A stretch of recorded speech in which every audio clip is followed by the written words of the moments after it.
ये है काबुल के रिहायशी गुलाम अब्बास जो शमसी तवानाई से चलने वाले चूल्हे बना रहे हैं। जी हाँ, इन्होंने शमसी तवानाई से बनने वाले चूल्हे तैयार किए हैं। गुलाम अब्बास एक डिश में शीशे के टुकड़े लगाते हैं और फिर जिससे सूरज की रोशनी एक नुक्ते पर मरकूज होकर हरारत पैदा करती है, जिससे ये चूल्हा जो है काम करता है। आपको मज़ीद इस बारे में बताते चले कि इसको पहली बार किसी ने गज़नी में बनाया था। इन्होंने कहीं जगह देखा, इनका कहना है कि मैं ये कई जगह देख चुका हूँ, ये मेरा पेशा है, मैंने खुद बनाने का फ़ैसला किया और शुरू में मैंने 2 चूल्हे जो है वो बनाए थे।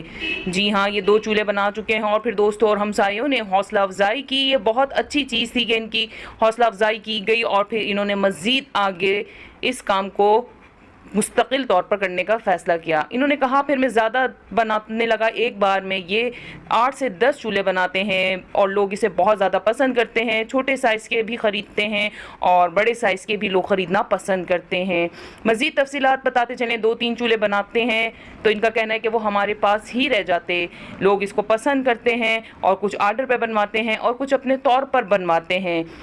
आर्डर वाले बड़े साइज़ के होते हैं जिनमें 1 मीटर 60 सेंटीमीटर वाले होते हैं जो बिक गए हैं। 1 मीटर 50 सेंटीमीटर वाले अच्छा साइज़ है, इनकी कारकर्दगी बेहतर होती है।